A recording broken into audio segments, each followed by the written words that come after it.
aquello que fue, ya es, y lo que ha de ser, fue ya, y Dios restaura lo que pasó. Bienvenido.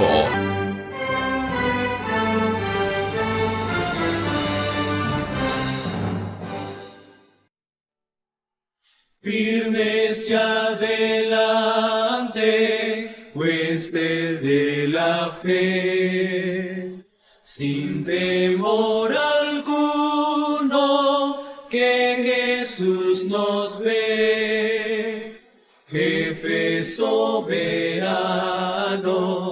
Cristo al frente va, y la regia enseña, tremolando está.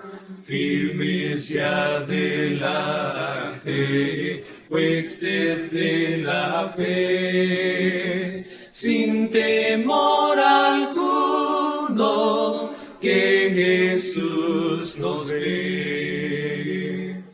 Al sagrado nombre de nuestro adalid, tiembla el enemigo y huye de la lid. Nuestra es la victoria, dada a Dios Lord, y óigalo el averno lleno de pavor.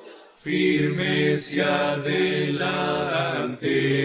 huestes de la fe, sin temor alguno, que Jesús nos ve. Muévese potente el pueblo del gran Dios, pues de su gran jefe marcha siempre en pos. Es un solo cuerpo y uno es el Señor, una la esperanza y uno es el amor. Firmes y adelante, huestes de la fe, sin temor alguno, que Jesús nos ve. Tronos y coronas pueden perecer, de Jesús la iglesia firme ha de ser.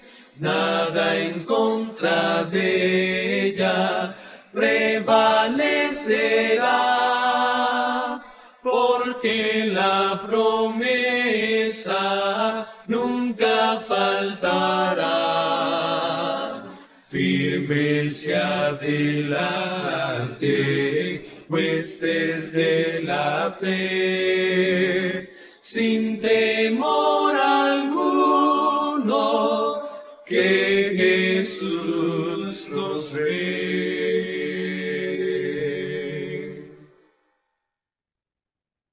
Muy buenos días y un feliz sábado, mi hermano Rafael. Qué gusto verte en esta nueva oportunidad que tenemos, gracias a Dios, de repasar la lección de escuela sabática.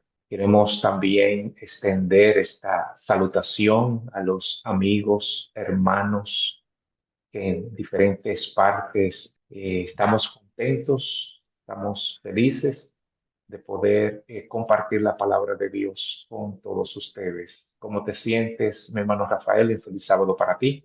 Amén. Buenos días, mi hermano Edison. Feliz sábado, Dios te bendiga. Y le damos también la bienvenida a los hermanos. Gracias porque nos acompañan en este repaso y esperamos de que sea de bendición. Pues bien, ya estamos en la lección número 2, hermano Rafael y amigos.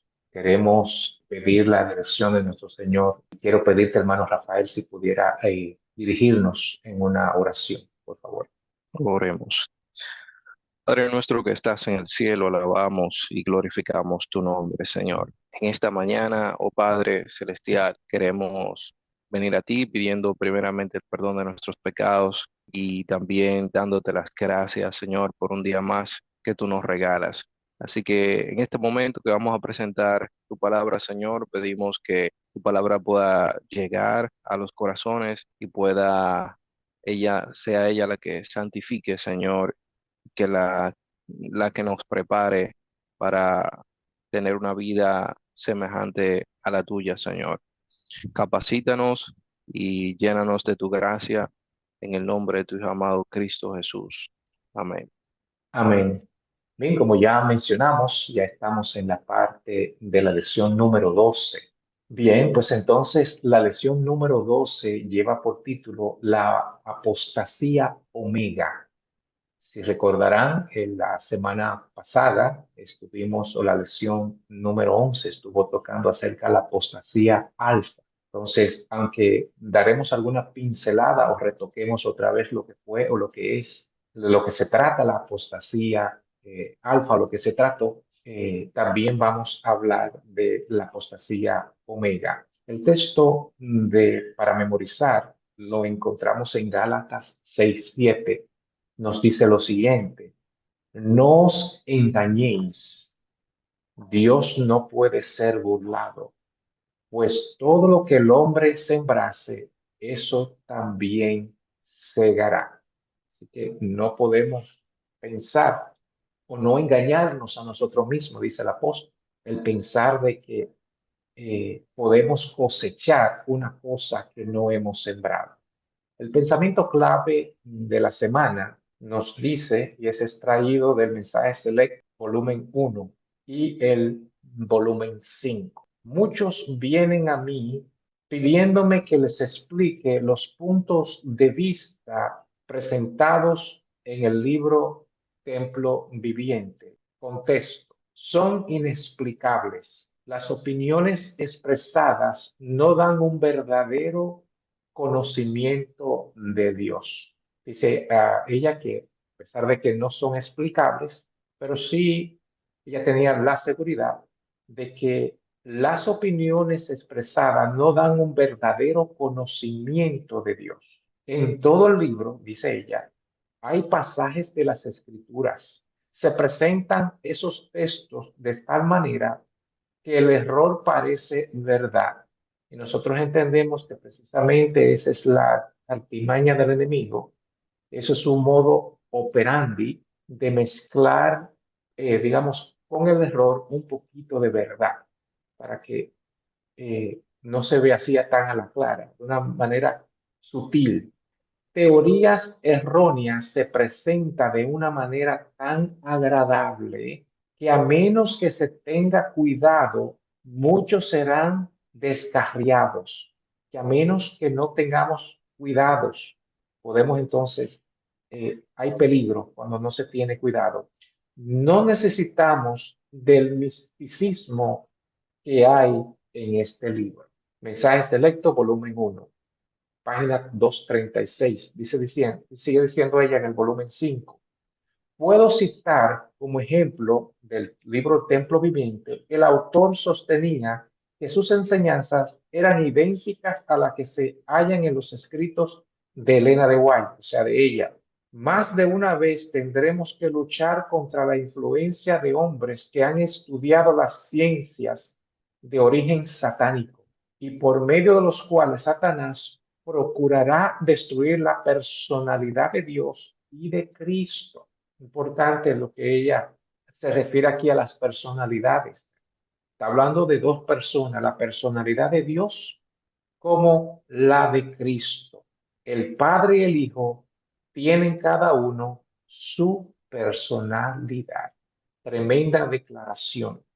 Eh, Quiero enfatizar nuevamente algo que ella dice aquí, que más de una vez tendremos que luchar contra la influencia de hombres que han estudiado la ciencia de origen satánico. Esto es algo para meditar, y solamente cuando somos entendidos en la palabra y vamos a la verdad y buscamos esa relación con Dios, es que podremos entonces hacerle frente a las artimañas del enemigo y a sus engaños. Así que pasemos de inmediato, hermano Rafael, si le parece, a la lección del domingo. Amén, así es. Muchas gracias, mi hermano Edison. Vamos a pedirle a los hermanos que nos acompañen a la lección del domingo. Allá tiene como título los resultados de la apostasía alfa, parte uno. Vamos a ver los resultados.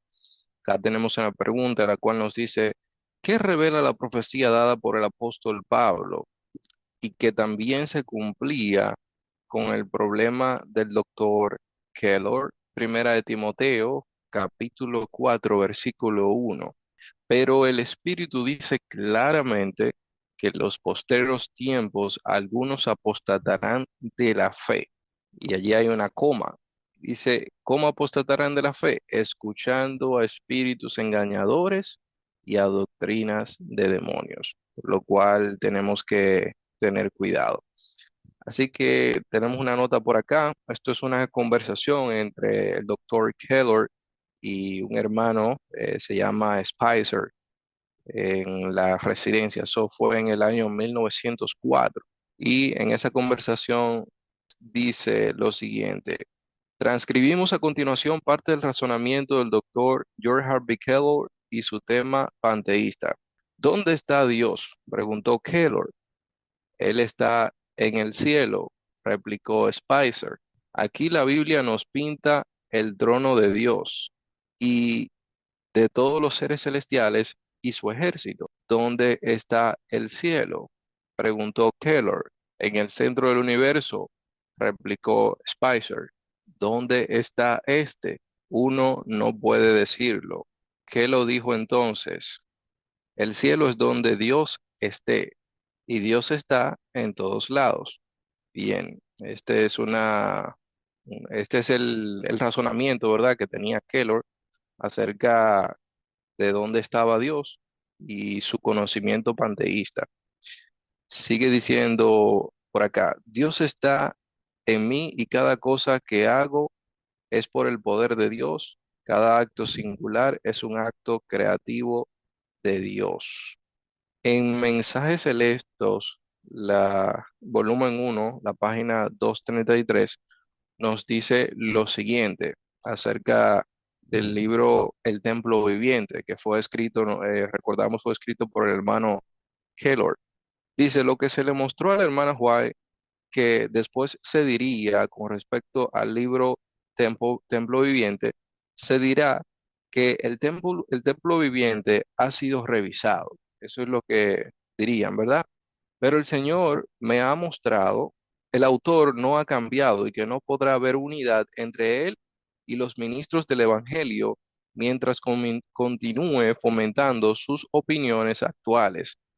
Se me ordena que levante la voz en amonestación a nuestro pueblo para decir, no os engañéis, Dios no puede ser burlado. Gálatas 6:7.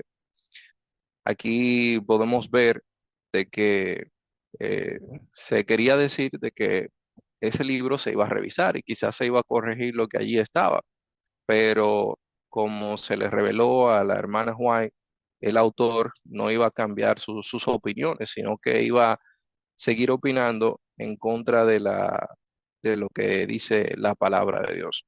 Así que el Señor nos llama la atención en este momento de que estemos atentos, estemos vigilantes y que cada teoría que encontremos por allí, pues la podamos filtrar para ver si lo aprueba aún así, dice Jehová. Hasta aquí la lección del domingo. Creo que podemos pasar a la lección del lunes. Adelante, mi hermano Edison. Sí, gracias, hermano Rafael. La lección del lunes lleva por título Los resultados de la apostasía alfa, parte 2. Si podemos notar en la parte 1 de los resultados de esa apostasía, notemos que Satanás siempre trata de construir una filosofía, pero primero trata de implantar la duda. Y es lo mismo que podemos notar también la manera en la cual el doctor Kellogg hacía sus planteamientos. A esto nosotros también es lo que le llaman una falacia. La falacia es construir digamos, una filosofía o una declaración o un resultado basándose llanamente, por así decirlo, en algo que no es sustentable. Como tal cosa, yo me imagino que es así, pues entonces el resultado es este. Podemos notar también que en esas especulaciones, podemos decir que eran especulaciones, porque la Biblia, digamos, no se cita si notamos en las preguntas que se hacía el doctor Kelo, no había, digamos, un interés de ver cuáles respuestas dan la Biblia a ciertas inquietudes. Entonces, cuando nos ponemos nosotros a especular y a sacar conclusiones y dejar la Biblia a un lado, no preguntarle a la Biblia, pues entonces ya estamos en terreno peligroso. Pienso que esos son los primeros pasos para apostatar o llegar a conclusiones erradas. Hay que tener mucho cuidado con eso. En Romanos 1:19 al 23 nos da la respuesta a la pregunta que se formula allí. ¿Qué informa la Biblia en relación a confundir a Dios con su creación? Y esto era lo que estaba haciendo precisamente Keller en su razonamiento. Estaba confundiendo lo que era la creación con Dios. O sea, él estaba ligando que Dios estaba en la creación. Pero, ¿qué dice la Biblia en cuanto a eso? Dice Romanos 1:19 al 23. Porque lo que de Dios se conoce le es manifiesto, pues Dios se lo manifestó. Porque las cosas invisibles de Él, su eterno poder y deidad, se hacen claramente visibles desde la creación del mundo, siendo entendidas por medio de las cosas hechas, de modo que no tienen excusa, pues habiendo conocido a Dios, no le glorificaron como a Dios, ni le dieron gracias, sino que se envanecieron en sus razonamientos y su necio corazón fue entenebrecido. Profesando ser sabios, se hicieron necios y cambiaron la gloria de Dios incorruptible en semejanza de imagen de hombre corruptible, de cuadrúpedos y de reptiles. Lo que está diciendo este texto claramente es que las cosas invisibles, o sea, el poder de Dios, se manifiesta, es visible a nosotros por su creación.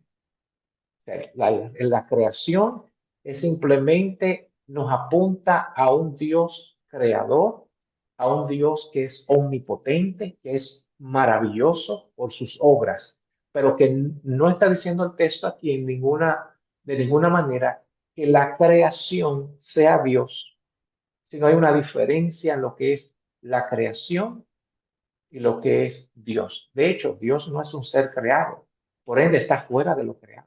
Bien, entonces dice aquí la sierva del Señor, hablando en cuanto a este razonamiento en este libro, dice ella, he sido instruida por el mensajero celestial de que parte del razonamiento del templo viviente es malsano y que ese razonamiento descarriaría la mente de aquellos que no están plenamente establecidos sobre los principios fundamentales de la verdad presente.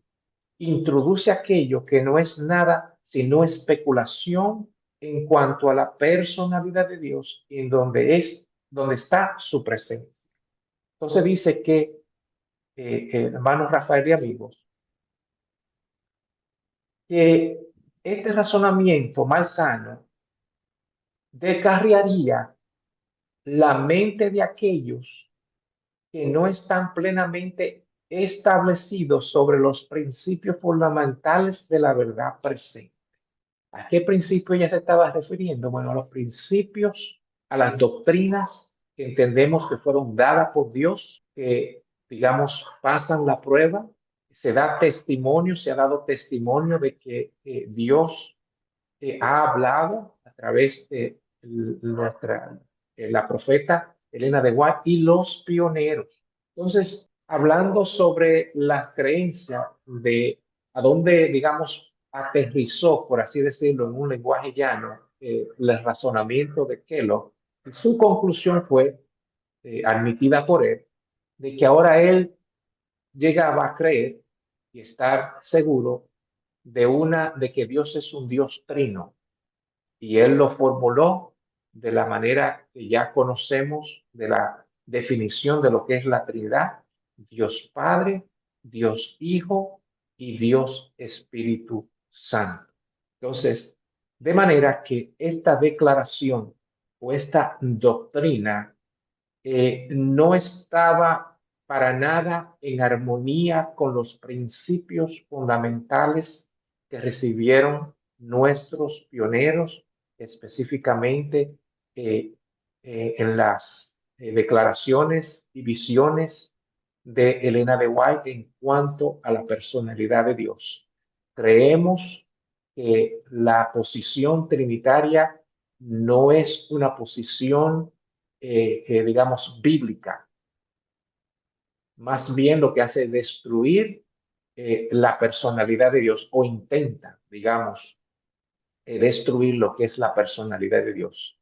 Ella establece que Dios es una persona, la Biblia así lo establece, y que Cristo es una persona, y que como Dios es Dios, es de una naturaleza divina, tanto Él como el Hijo, pues son también, digamos, omnipresentes, una de las características y atributos de Dios. Y como son, digamos, son omnipresentes, pues pueden estar presentes o están presentes a través de su espíritu. Así que Amén. básicamente esto es la parte de lo que se nos trata allí en el día del lunes. Pasemos a la parte del martes. Amén, mi hermano. Allí en el martes tiene como título La apostasía omega dentro de la iglesia adventista, parte uno. Y tenemos una pregunta la cual nos dice, ¿cuál fue el consejo rechazado en tiempos del profeta Jeremías? Vamos a ver, ¿cuál fue el consejo que se ha rechazado hoy en día? Dice Jeremías capítulo 6, versículo 16. Así dijo Jehová: paraos en los caminos y mirad y preguntad por las sendas antiguas, cuál sea el buen camino, y andad por él. Gloria a Dios. Y hallaréis descanso para vuestra alma. Mas dijeron, no andaremos. Bien, acá en esta cita Dios da el consejo de que miren, primero hagamos, no, nos detengamos, ¿verdad? Y analicemos a ver cuál fue la senda que Dios trazó y que caminemos por ella, porque el ser humano siempre tiende a desviarse, como dice la palabra de Dios. Hay caminos que al hombre le parece derecho, pero su fin es camino de muerte. Sin embargo, Dios nos manda a hacer un alto y que miramos cuáles son esas sendas antiguas, lo que Él ha establecido para que podamos seguir avanzando en esa dirección. Entonces, acá tenemos una cita en Mensajes Selectos, volumen 1, página 239, la cual nos dice, el enemigo de las almas ha procurado introducir la idea que una reforma debía tomar lugar entre los adventistas del séptimo día y que esta reforma consistiría en renunciar a las doctrinas que están en pie como columnas de nuestra fe y que debía comenzar un proceso de reorganización. Aquí hay algo interesante y es sumamente increíble, mis hermanos y hermano Edison, cómo esta profecía hoy en día se ha cumplido. Vamos a analizar cada detalle de lo que ella se le advirtió en aquel entonces. Primero, la iglesia entendió de que tendría que reorganizarse y que tendría que renunciar a esas doctrinas o esas columnas por las cuales ella fue levantada. Punto número uno dice aquí, si se efectuara esta reforma, ¿qué resultaría? Dice, los principios de verdad que Dios en su sabiduría ha dado a la iglesia remanente serían descartados. ¿Cuáles fueron esos principios, verdad? Tenemos allí el mensaje del primero, segundo y tercer ángel, que hoy en día ya casi no se proclama, ¿verdad que sí? Sigue diciendo, ¿Sería cambiada nuestra religión? Bueno, podemos ver que también ya el logo no es lo mismo, ya no hay algo que identifica a la iglesia, se ha cambiado el logo. Dice, los principios fundamentales que han sostenido la obra por los últimos 150 años serían considerados como error.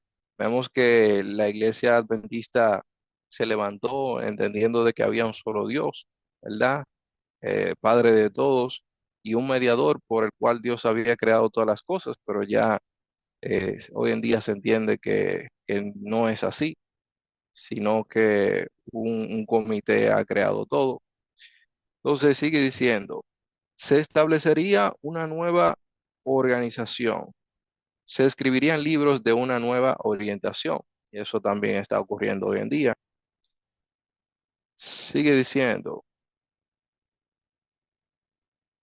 "S- se introduciría un sistema de filosofía intelectual".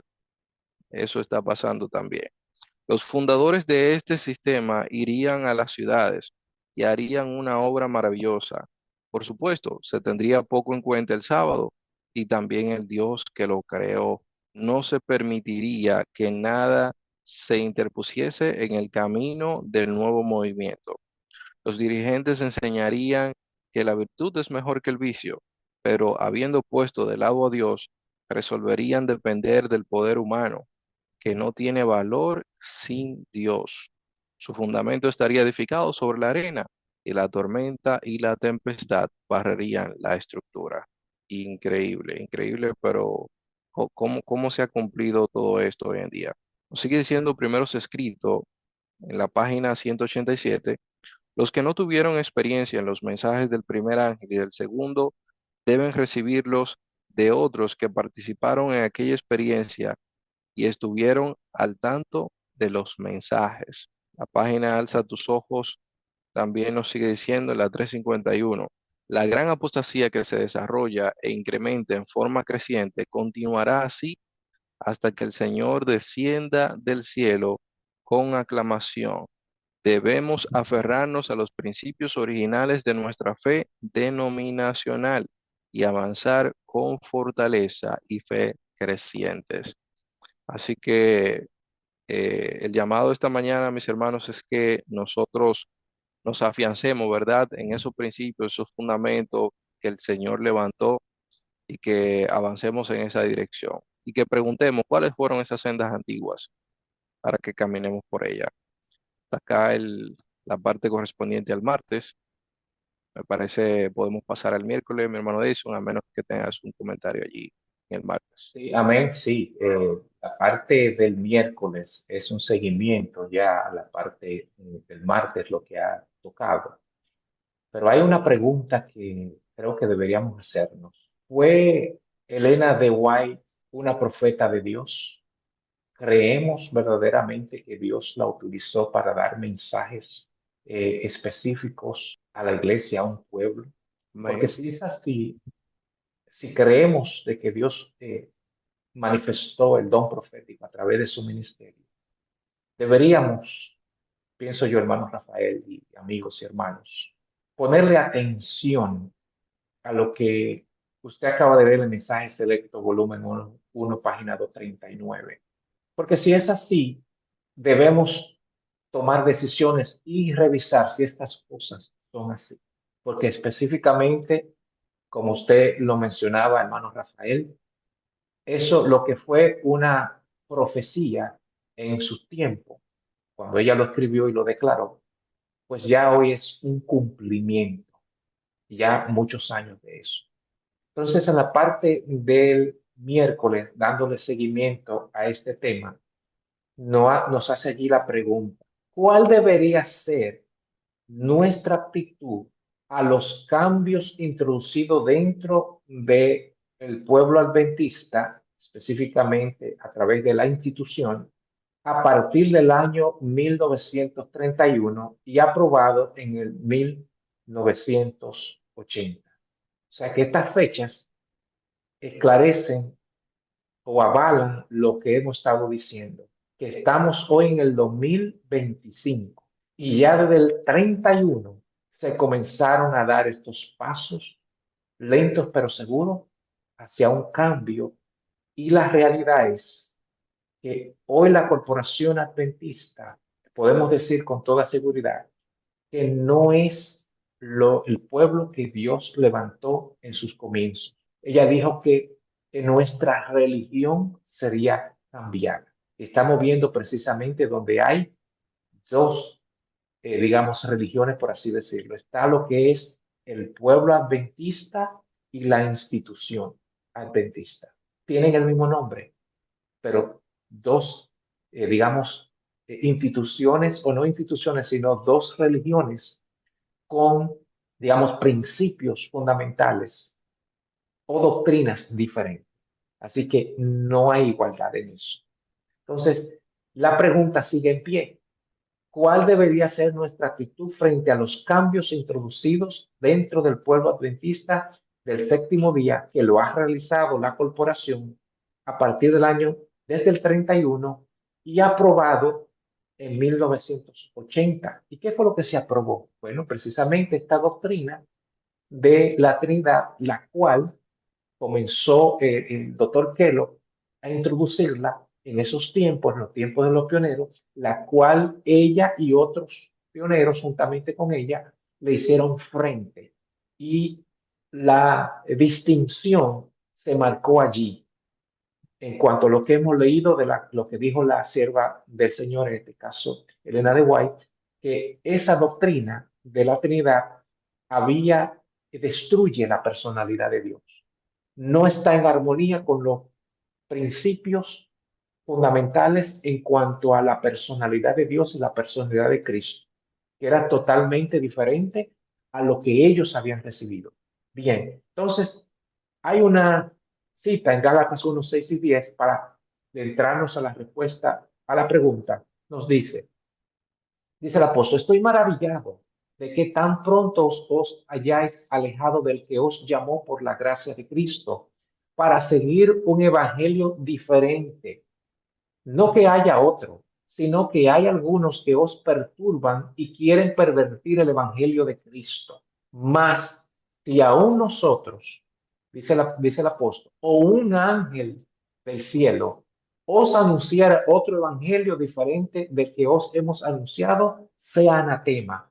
Como antes hemos dicho, también ahora lo repito, si alguno os predica diferente evangelio del que habéis recibido, sea anatema. Pues, ¿busco ahora el favor de los hombres o el de Dios? ¿O trato de agradar a los hombres?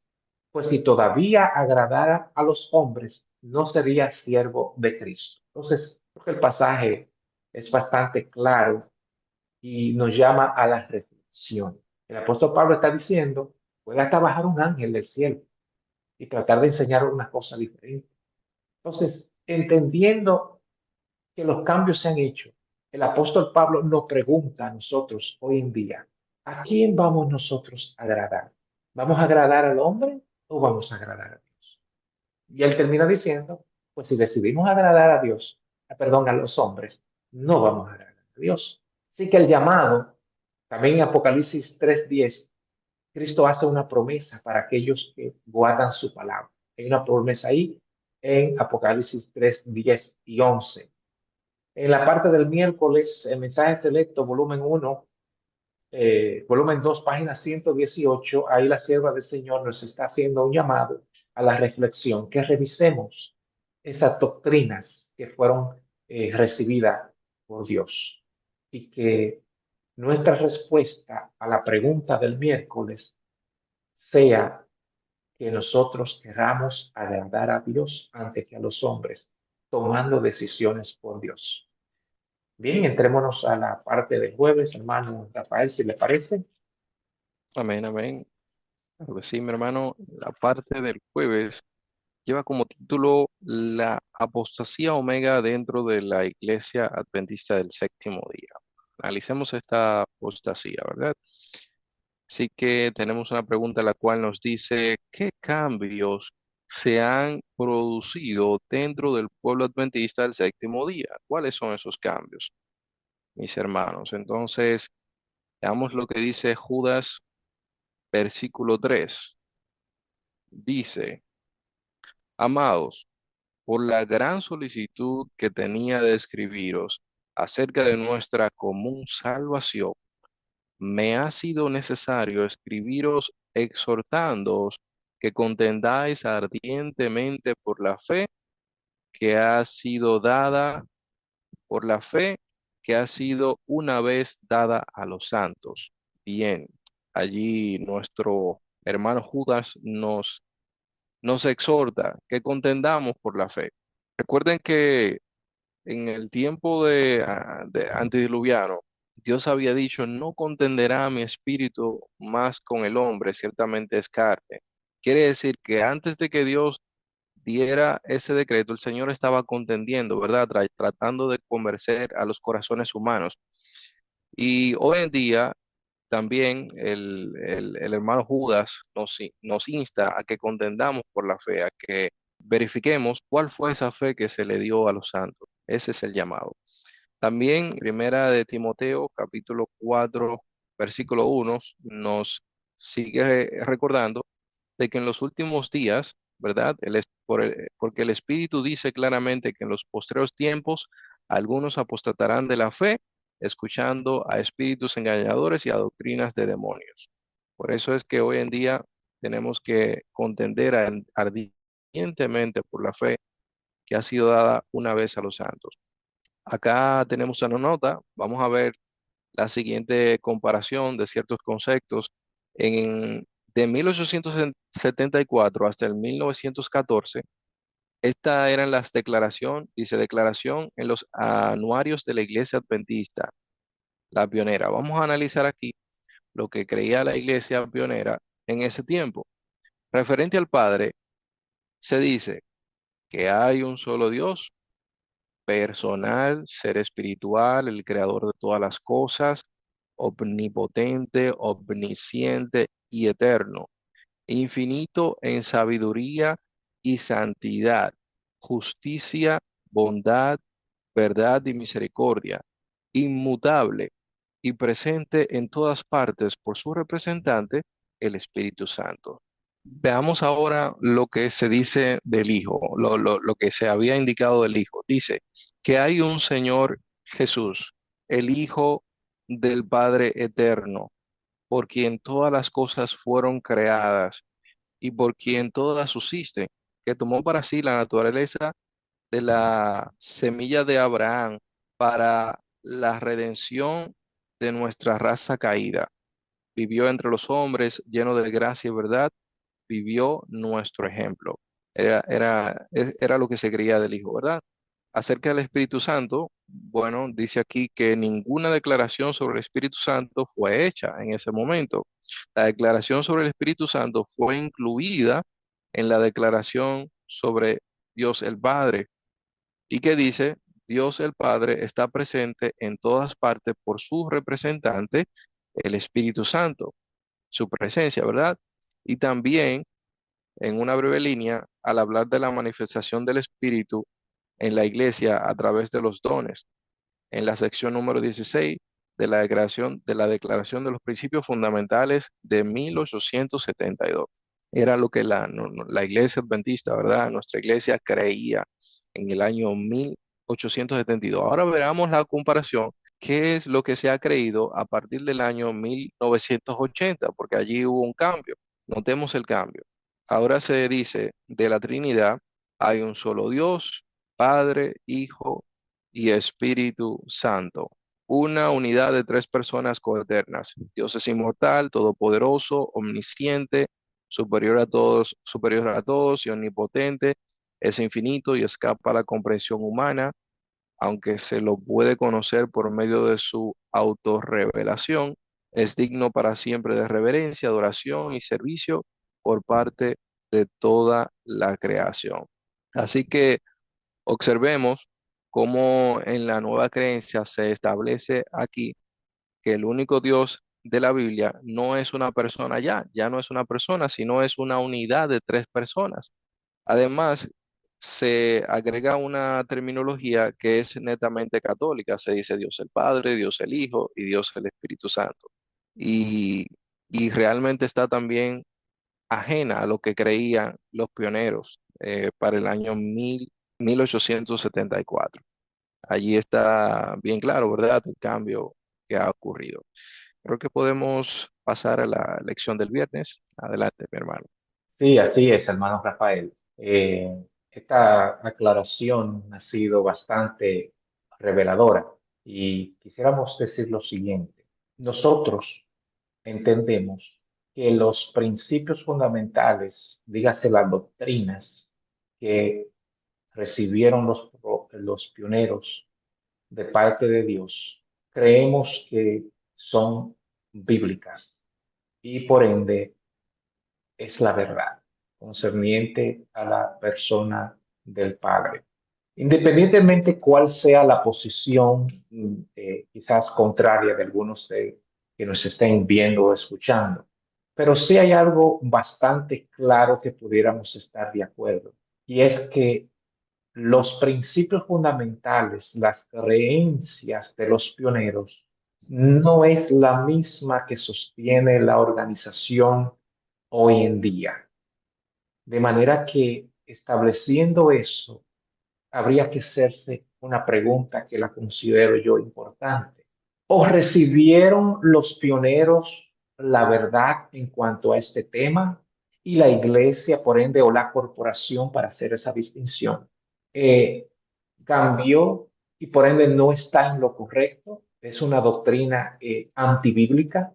¿O lo que recibieron los pioneros fue algo falso, no basado en la verdad bíblica, y la corporación hoy en día la corrigió y por ende estarían ellos en la verdad? Lo que queremos establecer es claramente de que no hay una armonía en cuanto a las doctrinas. O Dios levantó un movimiento en base a la falsedad, en base, digamos, doctrinas no fundamentadas en la Biblia, y vino la corporación y lo corrigió, o lo contrario. Y nosotros estamos convencidos de que los pioneros recibieron de parte de Dios, de parte del estudio de la palabra, una verdad que no admite error. Estamos convencidos de eso. Entonces, el llamado que nos hace aquí en la parte del viernes, hermano Rafael y amigos, hermanos que nos escuchan, es: se agrade a Dios de aquellos líderes que mantienen una posición neutral frente a una crisis religiosa, porque realmente hemos podido ver aquí claramente que hay una crisis en cuanto a esta doctrina. Entonces, ¿qué posición debemos nosotros tomar? ¿Una posición neutral? Dice en Éxodo 31, del 1 al 10. Allí algunos recordarán la historia cuando Moisés fue al monte a recibir los 10 mandamientos, y el pueblo entendió de que Moisés se dilató allí y no se supo, según ellos, lo que había pasado con Moisés. Así que, digamos, el hermano de Moisés, Aarón, quedó allí, podríamos decir, como sustituto, como alguien, un segundo líder. Entonces, frente a si podríamos decir, a la incertidumbre, ellos, como tenían acostumbrado a adorar a falsos dioses y que estos fueran, digamos, visibles, pues pidieron a Aarón que le construyera un ídolo, en este caso un becerro de oro. Y fíjense la actitud de Aarón, una actitud, podríamos decir, neutral, no queriendo estar en contra del pueblo, se dio. Y esto es peligroso. Debemos nosotros pensar en eso. Muchos quizás hemos visto que han tratado de tomar una posición neutral, ni aquí ni allá. Y no sé si lo voy a decir nuevamente, de algo que sucedió, donde había una guerra entre dos países y había uno que no tomó decisión. Pues la decisión que tomó fue vestirse de la parte de arriba del uniforme de la parte contraria, y de la cintura para abajo el uniforme o los atuendos de su país. Pues resulta que ese fue el primero que se lo llevaron porque le tiraron de los dos bandos. De manera que la posición neutral es peligrosa. ¿Por qué? Porque cuando usted toma decisión, ya sea para una cosa o la otra, ya usted por lo menos sabe dónde está parado y qué necesita para pasarse al otro bando, porque ya usted está definido.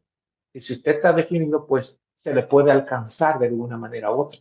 Pero el que no toma decisión, es muy difícil usted, digamos, avanzar. Entonces, quiera Dios que esa no sea nuestra actitud, una actitud neutral, y que de paso Dios la aborrece, porque eso fue el mensaje a la Odicense. Por cuanto tú no eres una cosa ni la otra, entonces yo te vomitaré de mi boca. Es peligroso. Entonces dice la sierva del Señor, los seguidores de Cristo no tienen derecho a colocarse en un terreno neutral. Hay más esperanza de un enemigo declarado que de alguien que es neutral. Quiera Dios, quiera el cielo, que nosotros podamos con su ayuda tomar decisiones y decisiones por Cristo y no tratar de, como hizo Aarón, irse del lado del pueblo para estar bien con el pueblo, para agradar al pueblo. El apóstol Pablo en Gálatas, cuando leímos, nos dice a nosotros que no podemos dejarnos llevar por nada ni nadie. Hasta un ángel que baje del cielo, dice, utilizó allí la expresión el apóstol Pablo. ¿A quién agradaremos? ¿A Dios o a los hombres? Que el Señor nos ayude, hermanos Rafael, amigos y hermanos, a que nosotros podamos siempre estar y mantenernos de parte de la justicia. Pero para estar de parte de la justicia tenemos nosotros que tomar decisiones a diario, constantemente. Que el Señor nos ayude. Vamos entonces a tener una palabra de oración. No sé si tenías algunas palabras finales, hermano Rafael, para dar Amén, por amén. concluida este repaso. Amén. Sí, mi hermano Edison quería decir, nosotros entendemos que el pueblo adventista fue un movimiento profético que Dios levantó y fue estableciendo los pilares. Entonces, hay una cita que me gustaría decir aquí en Cada Día con Dios, la página 315. Dice, una línea de verdad que se extendía desde ese tiempo hasta el momento de entrar en la ciudad de Dios, aparecía nítidamente delante de mí. O sea, la hermana Juan la veía nítidamente.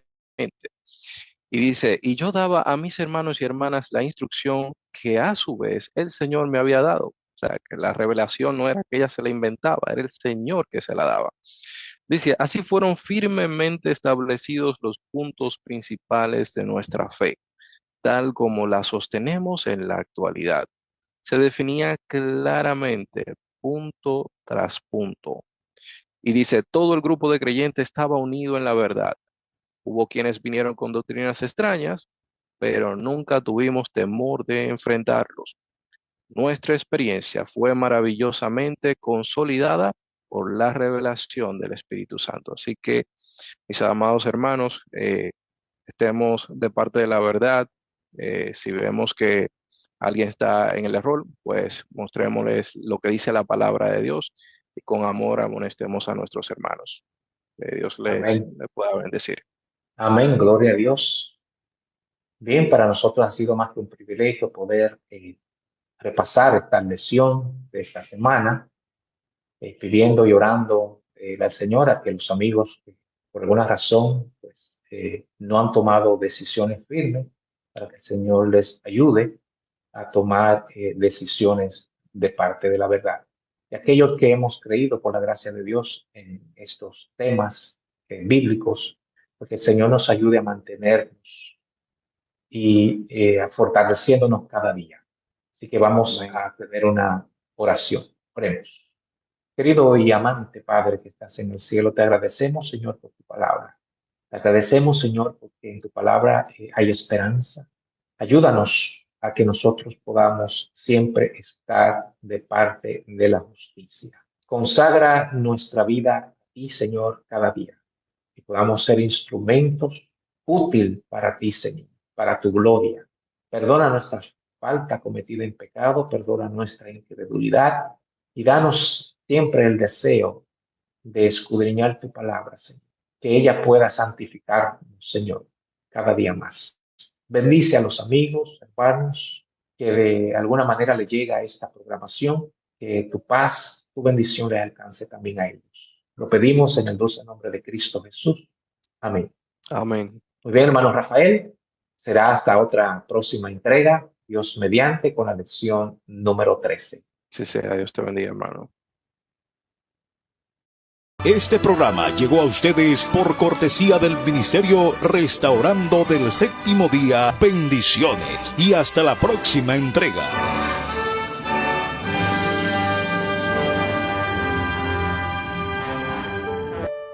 Pregón Radio. Alcanzando vidas, restaurando el mensaje.